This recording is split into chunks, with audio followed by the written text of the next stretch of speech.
is a big room. Thank you very much. Okay. How's Virginia Beach doing today? Yeah, great. Okay, hey, we have a busy hour upcoming here. We are going to go through a whole range of questions about our military, about our veterans, about our national security, a whole range of stuff today. So this will be a really good event, and we do deeply, deeply appreciate everybody coming out today. This is a really important period of time for our country. Thank you.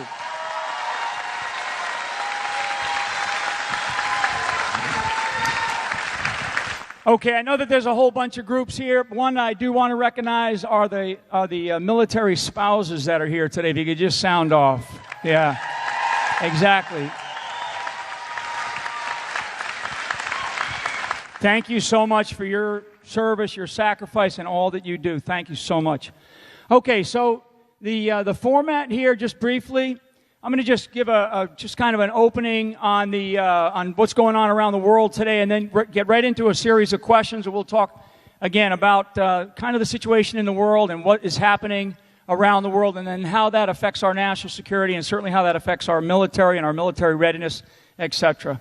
I think everybody knows that the world is in one of the most complex states that it has ever been in. When we think about what's going on in China and the South China Sea, we've got North Korea, and North Korea moving towards a nuclear program. We have Russia pushing on the frontier of East Europe. We have the Middle East, North Africa, Central Asia. Is just an utter disaster, actually. I can't describe it any other way than it's just a complete mess. And we are facing probably one of the most complex times that our nation has ever faced. So one of the things that I want to do is I want to talk first about our veterans. And I want to jump right in before we get into some of the situation with ISIS and China and all these other things. I want to talk and ask the next president of the United States here, Donald Trump, who is just exactly.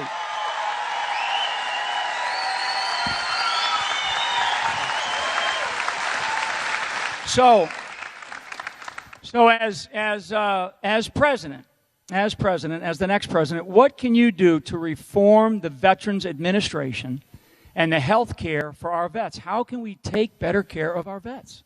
Well, General, thank you very much for being here, Mike. We really appreciate it. And we really appreciate all of those generals and admirals that today endorsed me. We have almost 90. These are the fighters. It's unbelievable. Almost 90. And these are our fighters. These are our fighting generals.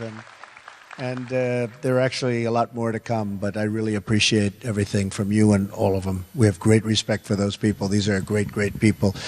So if you look at the veteran situation, I have been so involved over the last year and a half and before that in seeing what's going on with the VA, and it is a disaster.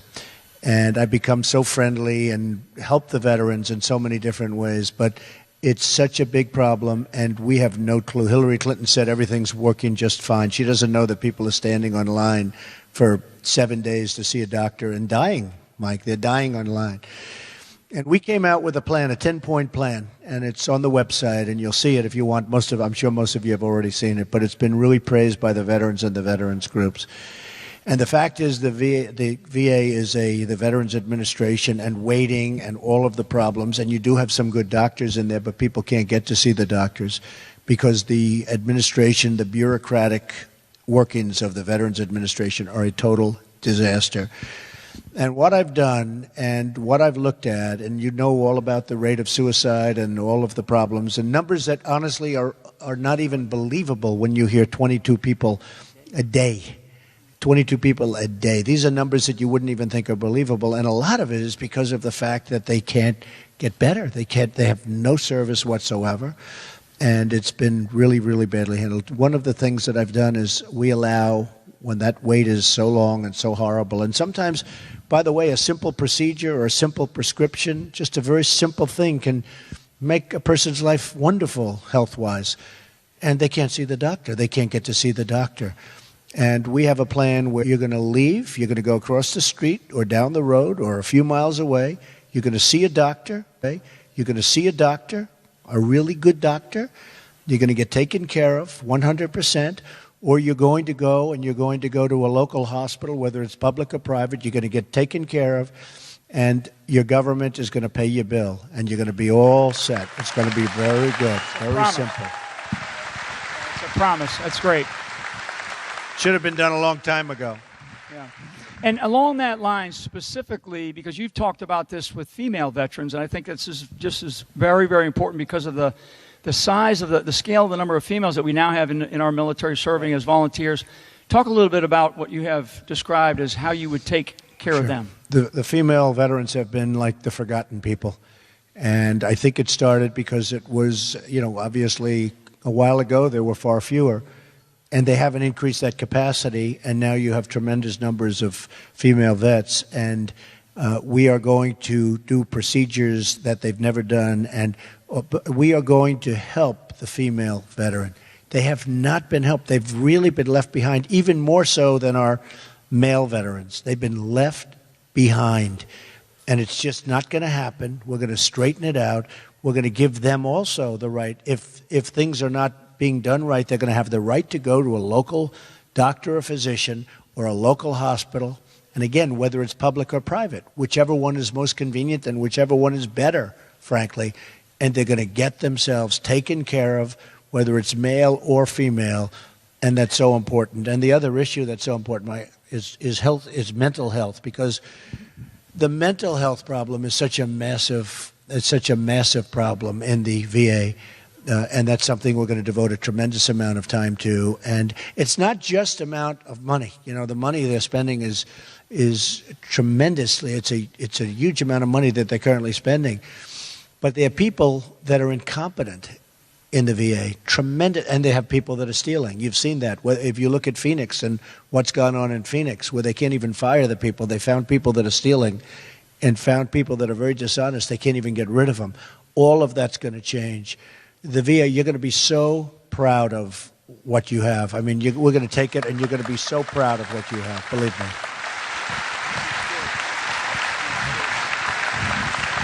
Yeah, and just to highlight, one of the things that you have talked about is accountability of the people that are serving our veterans in the Veterans Administration and the Veterans Administration system, the whole system. And I think for all of us, accountability is probably something, not just in the Veterans Administration, but in government as a whole. Okay, so we're going to switch topics a little bit, and we're going to talk about some of the refugee policies now that we see bubbling underneath us here, coming into this country, some of the challenges that we face.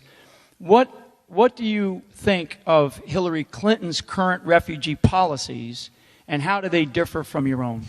Look, she's a disaster in so many different ways, folks. Disaster.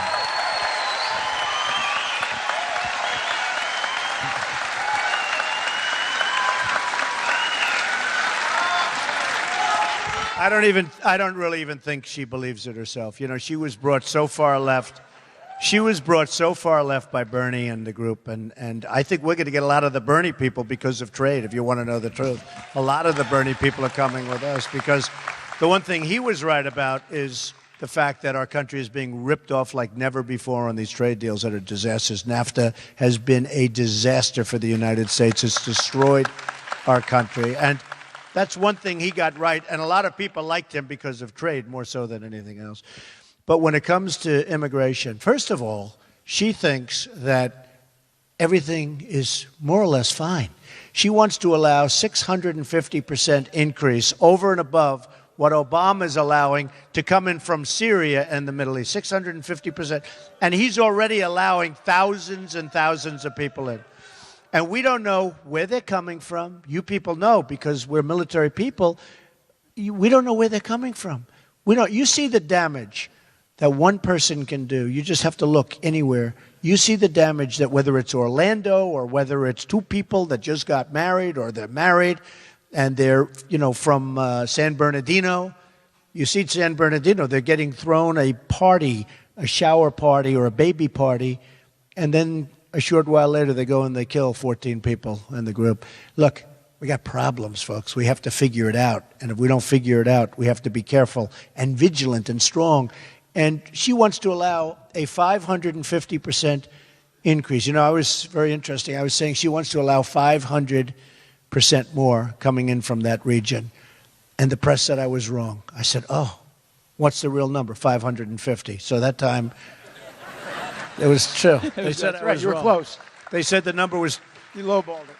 as long as they can prove you wrong, they're happy. No, but 550% increase of people coming from Syria and that part of the world. And we can't do it. I want to build safe havens, and we'll have other people build them, by the way.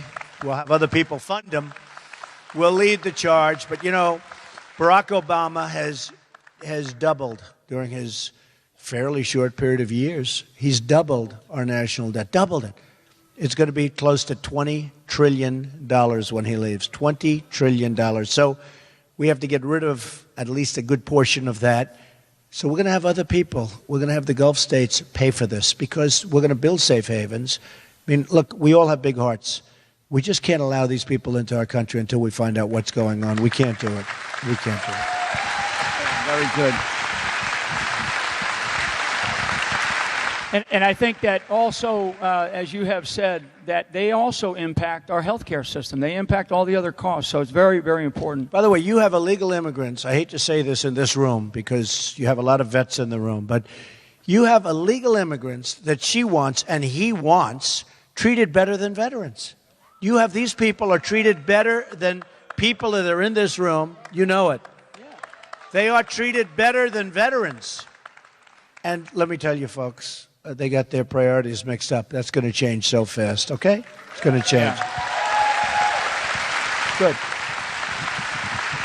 General, we have a couple of people, by the way, Mayor Rudy Giuliani of New York, who, what a great mayor. Stand up. Stand up, Rudy.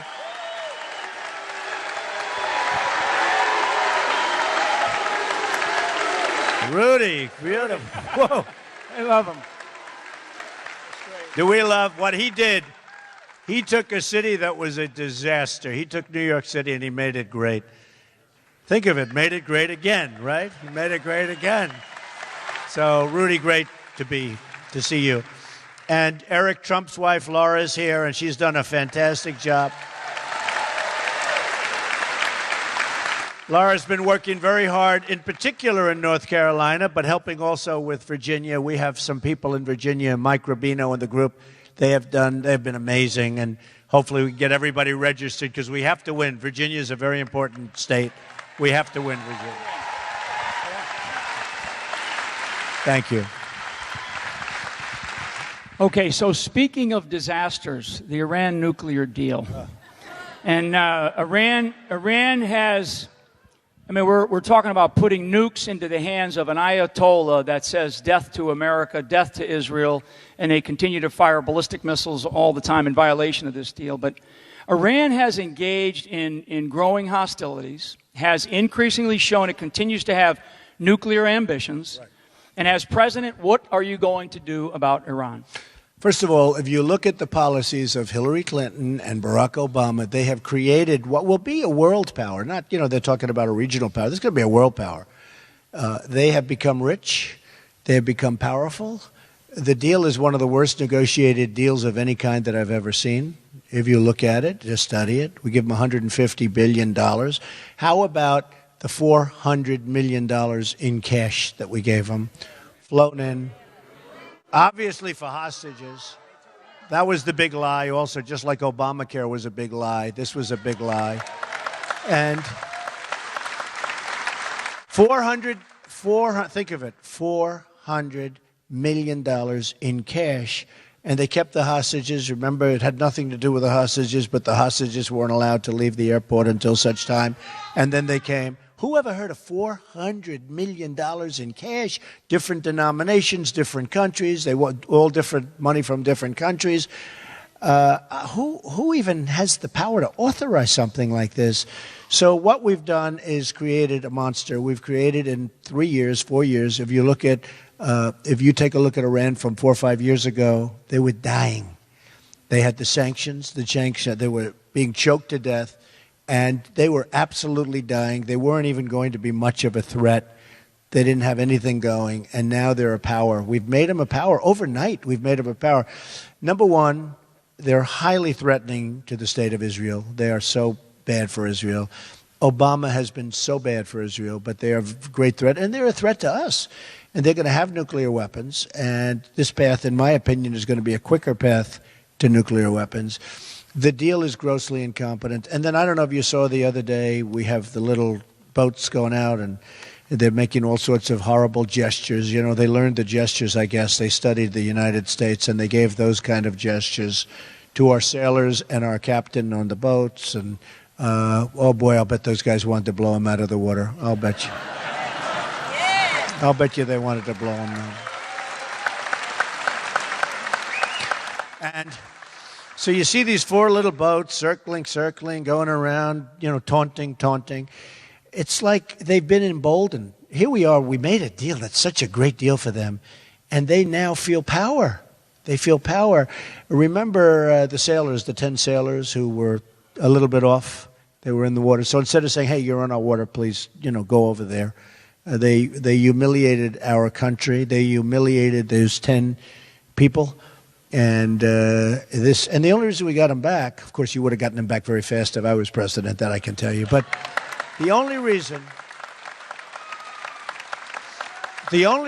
we got them back was the payment the following day was due. A lot of the money the following day was due. And stupid they're not. And they wanted to get that. But just think of what's gone on. Here we are. We made this deal. We made them a power. And we also happen to have given them Iraq, because Iraq, you know, I always say Iraq and Iran were very similar militarily. And they'd fight, and then they'd rest. They'd fight. And then Saddam Hussein would do the gas, and somebody else would do something else, and they'd rest. We knocked out the one. And a lot of people don't realize that Iraq has some of the greatest oil reserves anywhere in the world. And so Iran is going to get whatever ISIS doesn't already have, and probably take that too, by the way. What we've done to create a major power through really stupid leaders, stupidity, is just shocking. It's one of the dumbest deals I've ever seen. John Kerry's a terrible negotiator, but somebody... But don't forget, this was a deal that crooked Hillary Clinton wanted. She wanted this deal. This was a very important deal. And she wanted that deal. And most people don't even get it. You know, normally you understand a deal and you say, yeah, I understand. We get this. We get nothing. We get nothing. This was a deal at the highest level of incompetence. The deal with Iran was at the highest level of incompetence. So we'll solve that problem if I get the chance, believe me. And if I get the chance, you'll be very happy. You'll be very happy. It's good. I mean, the leads. And just to remind people, just to remind everybody, Iran is still designated by the United States State Department as the leading state sponsor of terrorism, and we've put them on a path to a nuclear weapon. So pretty amazing what we've done. Staying in the same region, because this is something that all of us that have served in the armed forces over the last 15 years have been a part of, and that is fighting al-Qaeda in Iraq, now fighting ISIS. And ISIS continues to expand their operations. They have this caliphate that they've established in Syria and parts of Iraq, and they have launched attacks throughout the West. I think the latest count was somewhere between 22 and 25 countries that they have launched attacks in the last, probably 2 to 3 months.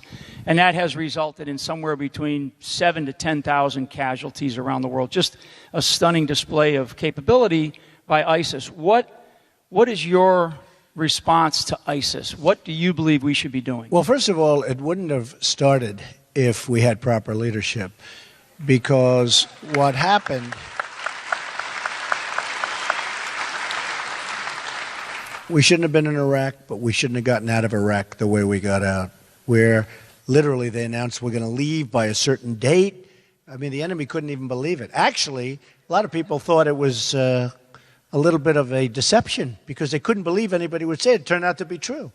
And we should have left a small force, relatively small force. As much as I didn't want to be there, we should have left a small force. And really, ISIS just evolved out of all of the turmoil, all of the weakness, all of the stupidity of decisions from Hillary Clinton, from Barack Obama. And ISIS started off in a small area, and now I read the other day they're in 28 different states or nations. 28, think of it. So they're spreading rapidly. A report came out where they were told within the government that they want to try and minimize ISIS but the fact is they know it's actually gotten very much out of control. And we have to do something about, we can't allow the chopping off of heads, the drowning of people in steel cages, the viciousness, the violence. So we have to knock out ISIS. We have to knock them out good. And we have to get countries that are affected by ISIS. I mean, a lot of people say, as an example, Russia, you know, Hillary likes to play tough with Russia. Putin looks at her and he laughs, okay? He laughs. Putin looks at Hillary Clinton and he smiles. Boy, would he like to see her. That would be easy. Because just look at her decisions. Look how bad her decisions have been. Virtually every decision she's made has been a loser.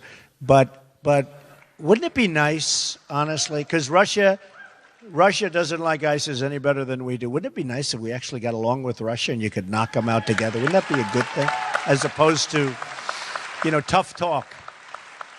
She tries to do the tough talk, and then she leaves. You know, she goes, and I watched it yesterday on the airplane, talking tough about Russia. Then she turned around and sat down, you know, which, by the way, wasn't even played on the national media. Wasn't that incredible? It wasn't even played. So we have to get along with people. We have to get along with certain nations, very importantly, because it would be awfully good to have Russia and others with us on major attacks on ISIS. And to stay on ISIS a little bit, because this is I think this is an important topic, and it's certainly it's one of the national security threats that our country faces today. You have described at times different components of a strategy: military, cyber, financial, and ideological. Can you just expand on those four a little bit? Well, that's it. And, you know, cyber is becoming so big today. It's becoming something that a short number of years ago, wasn't even a word. And now the cyber is so big. And, you know, you look at what they're doing with the Internet, how they're recruiting people through the Internet. And part of it is the psychology, because so many people think they're winning. And, you know, there's a whole big thing. Even today's psychology, where CNN came out with a big poll. Their big poll came out today that Trump is winning. It's good psychology, you know. It's good psychology. I know that for a fact because people that didn't call me yesterday, they're calling me today. So that's the way life works, right? But I think we're doing very well, and I really thank the state of Virginia. So many different places have been so incredible, so I thank you very much. But cyber has been very, very important, and it's becoming more and more important as you look, and a lot of it does have to do with ideology and psychology and lots of other things. You know, we're in a different world today than we were in 20 years ago and 30 years ago, and one of the biggest problems, and one of the reasons that we have to knock them out, is because the weaponry is so powerful today. You know, in the old days, you could have said, well, look, they have rifles, we have rifles, we shoot, and they have uniforms, we have uniforms. This is a whole different war. The weaponry is so powerful, and we have to beat them over there. We're allowing people to come over here. We're allowing, think of it, you're military people, we're allowing people to come over here. And, you know, I used to watch the migration, and I'd see people with cell phones. I said, where do they get cell phones? And some of those people had very horrible things on their cell phones, including the ISIS flag. And you say, what are we doing? What are we doing? But we're allowing people to come here, and we don't know, do they turn on us? Are a small percentage of them bad? Because if a small percentage is bad, that's not acceptable. That's not acceptable. We can't take the risk. Just a small percentage can do such damage, so we can't take the risk.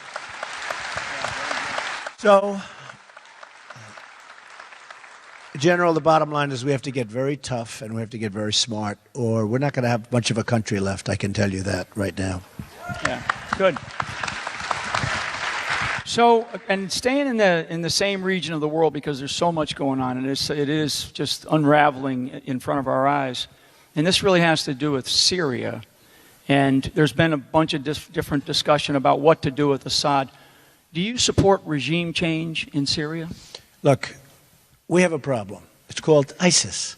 ISIS is fighting Syria. Now we've built up Iran to be a big power. Iran is on the side of Assad, Syria. Russia is on the side of Assad, Syria. So we built these people up. We created this strong power in Iran, which, seriously, folks, you know better than anybody. 4 years ago, they were dying. They were gasping for air. And all we had to do is let them sit for a little longer. In fact, double up your sanctions. You could have really negotiated a deal. How Kerry never left that deal was incredible. Everybody knew it was bad. They're dancing on the streets all over Iran. And literally, they're all celebrating, shouting death to America, the dumb Americans. What they're saying is incredible. They're saying death to Israel. This is in the middle of the negotiation. If I had a negotiation like that, I'd say, let's check this negotiation. Something's not going very well. We just kept going right through. He never left the table once. If he would have left that table and said, I'm sorry, you guys, first of all, we should have gotten our hostages back before we started the negotiation, okay? 100%. And we should have said very nicely, with respect, sorry, folks, until you do it, and then you leave the room, because they're going to say, no, we're not giving you your hostage back. Say, that's okay, don't worry about it. Then you get up, you leave. You get back to your plane, you double up the sanctions. They will call you before you arrive back in Washington or wherever you're going, turn the plane around in midair, your hostages are coming back, okay? Not $400 million in cash that we have to give. Believe me. And it's 100%. It's 100. It's not like 99%. It's 100%. You leave, you say very nicely. I always tell the story of my father, who was a very good negotiator. He taught me so much. And he'd say, are you listening to this, Ivanka? But he'd say, son, he thought I was too tough with things, right? He'd say, son, take the lumps out. Do you ever hear this story? Take the lumps out, my father, Fred. He'd say, just nice and easy, nice and easy. Just relax, take the lumps out. And so I was thinking, see, in the old days, I would have said, we're not giving you anything. I would have made the room very angry. Now I just say, sorry, we owe $20 trillion. We don't have the money. We can't do it. We can't do it. It's easier. We don't. By the way, how do we pay them all this? We keep the $150 billion, but with the hostages, you say we have to have it back. Look, our people want the hostages. Your people don't care. Their people probably didn't even know they did, because they played up the hostages, because that's a sign of, the big, brave Iran. So what happens is you say, we have to have the hostages back. They will say no. You leave the room and you double up the sanctions. Within 48 hours, you'll have your hostages back, believe me. But they didn't do that. Kerry never walked. The only time he walked is when he entered a bicycle race. Can you believe this guy, 73 years old? It's real. He fell off his bicycle and he broke his leg and he was out of the negotiation for 3 or 4 weeks. And they probably did better in the negotiation when he wasn't there. But that's the only time that he left. He should have left the negotiation and doubled up the sanctions and get what he wants. That deal is a disaster for us. It's a shorter road to nuclear weapons, and it's an incompetently negotiated deal. So these are the things that we're stuck with, folks, but we will fix them. Great. And staying in the sort of the wider trans region, because this is another important aspect, because it is a place where members of ISIS now come into Europe, they come into the United States, and this really has to do with Libya. So since 2011, with the removal of Gaddafi, Libya has turned into a safe haven for ISIS. Yeah. It is also one of the shipment points for some of these refugees that are leaving, coming into Europe and into the United States. What would you do in Libya to defeat ISIS? And just talk a little bit about your commander-in-chief philosophy for how you would deal with this. Well, it's more of the same. I mean, just another place they've taken over. And this was a Hillary Clinton deal. We could have done a minor attack. He was begging. He wanted to make a deal. He wanted to do whatever. And this was just, Gaddafi was so strong on wanting to, because he knew what was going to happen. But she was unyielding. And frankly, it's a total disaster, Libya, right now. They have among the finest quality oils anywhere in the world. Their oil is so valuable, so good. And you know who's got a lot of that oil right now? ISIS. ISIS has it. So we knock them out, and ISIS now is all over Libya, and they've taken over the oil. Remember, I've been saying this for years, folks. Keep the oil.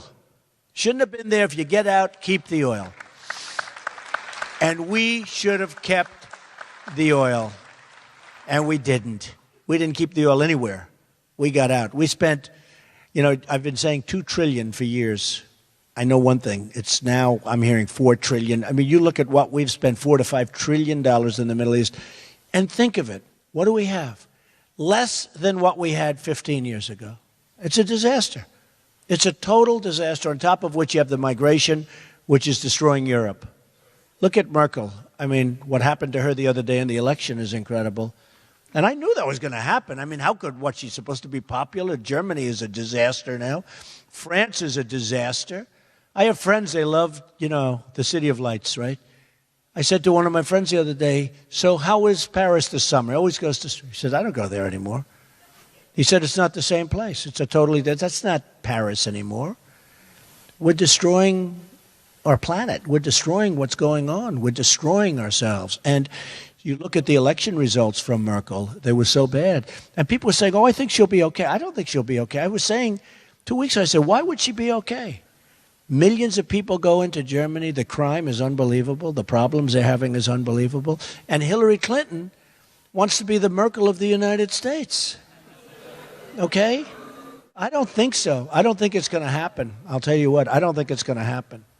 I want to stay on this issue because this is important. We still have an awful lot of troops deployed in this, what I would describe as this perpetual state of conflict over in Iraq, in Syria, Afghanistan, and elsewhere. And I think Americans are they're weary of this endless war. So right now, specifically, we have about 5,000 troops in Iraq, and in some cases supporting the Kurds. I think through Hillary Clinton, Secretary Kerry, the Obama administration over the last 8 years, they really have not developed any kind of coherent strategy.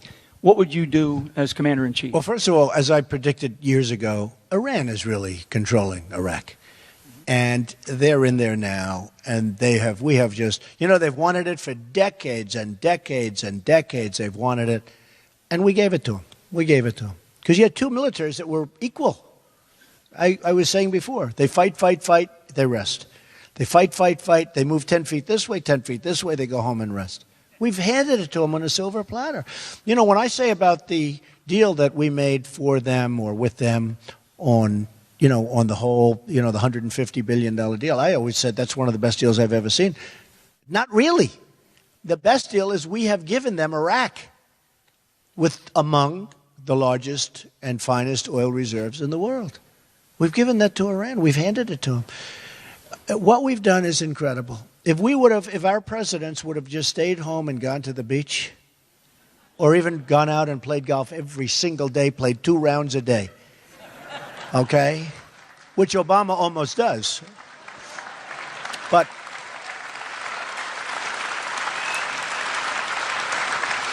I think he's played golf is wonderful. I think he's played 300 rounds of golf or something like that, more than 300. That's more golf than many members on the PGA Tour. Okay? So look, it's a very serious problem, but honestly, if they would have just done nothing, we would have been in much better shape. Forget about much better shape. It wouldn't even be close. The Middle East now is a total catastrophe between the migration and all of the problem and all of the death. And I'm talking death on both sides, folks. I'm talking death on both sides. Look at the people. They blow up a city and they say 2 people were wounded. All right? You know the real numbers, okay? The real numbers are astronomical. Astronomical. And we started this whole thing. And I'll tell you what, we are going to solve the ISIS problem, but we have to also get back and we have to solve it big league and strongly and swiftly.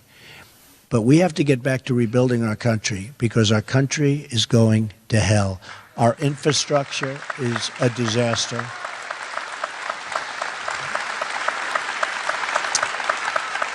Our roads, our bridges, our tunnels, our hospitals, our schools.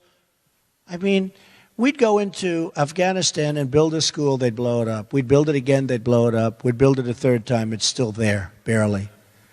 And yet, if we need a school in Virginia, or we need a school in Brooklyn, New York, or we need a school in Iowa, there's no money. Okay? There's no money. What are we doing? What are we doing? So, one of those things.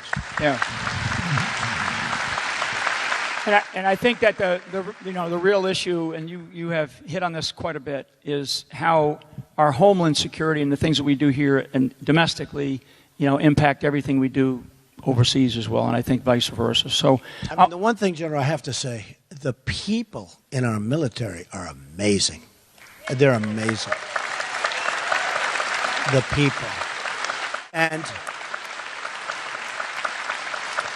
we don't take care of them properly because the vets are not being taken care of. And we don't take care of them in the field either because the equipment is old and tired. And, a friend of mine has a son who's been in Iraq for quite a while, going back and forth to different places over in the Middle East.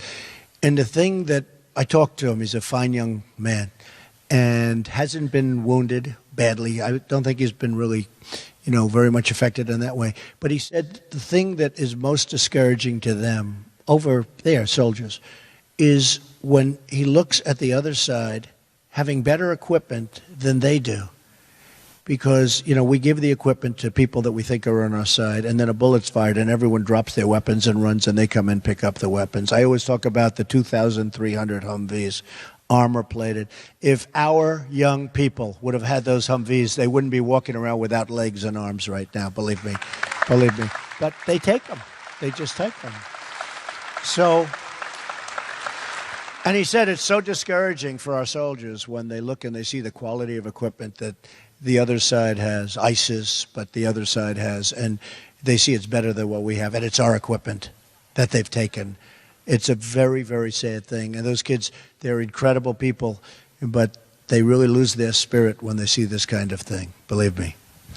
So what I want to do is I'm going to jump to the other side of the world now and talk a little bit about North Korea, because North Korea is probably one of the most belligerent countries on the planet with Kim Il-jung. And so North Korea, they have grown increasingly belligerent under the Obama-Clinton administration and against them. And they have done just some unbelievable things over there with testing of some of what we believe is their nuclear capability. What do you see just overall as your strategy for North Korea? Well, it's not that they've done some unbelievable things, but they're in the process of doing some unbelievable things, believe me. I mean, they're very belligerent. They have no respect for our country, none whatsoever. And we have a situation that's a potential catastrophe. We have somebody that truly does have nuclear and nuclear capability. The carrier maybe is not there yet, but it soon will be. We have a man who is, he's took over 25 years old, I guess, or around then, and now it looks like he's getting more and more hostile. And what I would do very simply is say, China, this is your baby, this is your problem, you solve the problem. China can solve that problem. And remember this, that's a big problem. China has virtually total control over North Korea, but they say they don't because they want to tweak us. Look at our president. They wouldn't even give him stairs to come out of Air Force One. Okay? All right?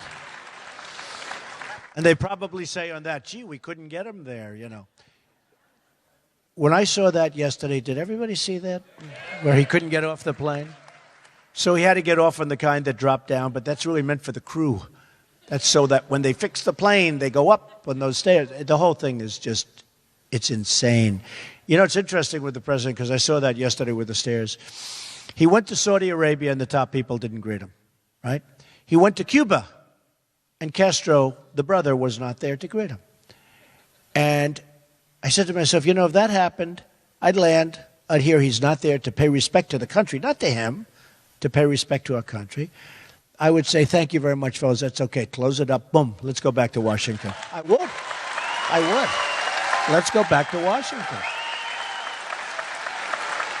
And the scene on the airport tarmac yesterday where this young woman is fighting with these Chinese people, and they're saying, this is our country, this isn't your country. Wow. And just so you understand, we are very good to China. And I have great respect for China. I make a lot of money with China. China's great. I don't hold it against them. I hold it against our leaders for allowing this to happen with the trade and the trade deficits. The trade deficits are massive. $500 billion trade deficits. No, I hold it against our leaders. I respect China. I mean, our people should be doing that to them. But it doesn't work out that way. So, nothing against China. I have the largest bank in the world as a tenant of mine. I sell condos to people in China. I sold to everybody. But that we allow this to happen. And then we land on Air Force One. And I was saying, in the history of Air Force One, which is long and distinguished, these are the only 3 times where incidents like this have taken place. Think of it. Lands in Cuba, doesn't have high officials to greet him. Lands in Saudi Arabia, which we protect. If we didn't protect Saudi Arabia, they would be gone. Okay, they would be gone. But lands in Saudi Arabia, and they don't have the high officials to greet them, their highest officials.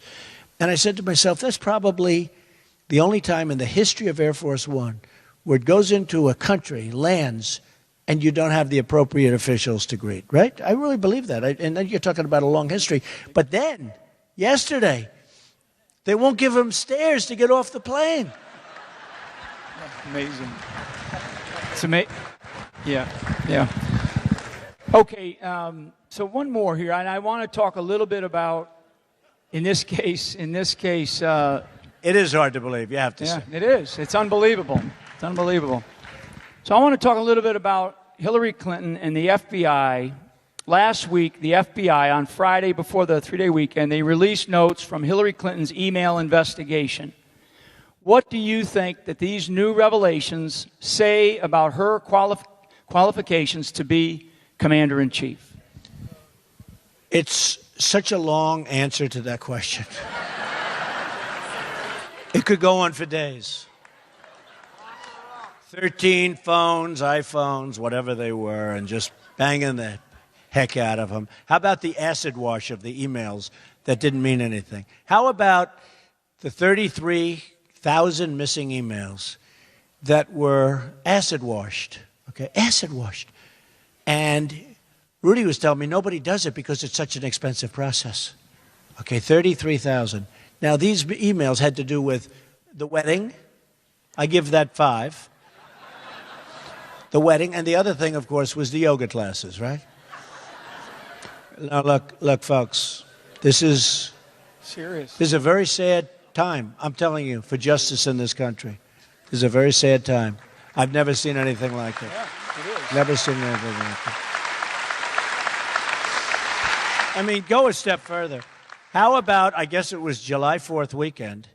The interview takes place on July 4th weekend with no taping, no tape recorder, no nothing. And right on the weekend, when everyone's like away or not watching. And then the information that they wanted was released on Friday before Labor Day weekend, Friday afternoon. Everyone's away. No, this is a very, very sad situation that's going on here. This is a very sad situation. I've never seen it like this. We're like a third world country. We're like a third world country. Never seen anything like it. But on November 8th, we will cure this problem.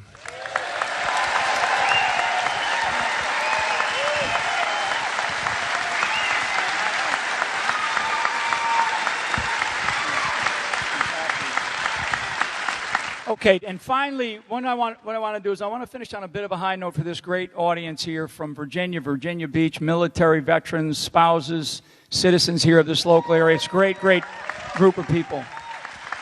Talk a little bit about building our military. What would you do to rebuild the strength of our military? Okay, first of all, it's not like we have a choice, okay? You know, somebody said, oh, well, we don't have to spend. We're not going to have a country if we don't have. This is one of the most dangerous times that we've ever had.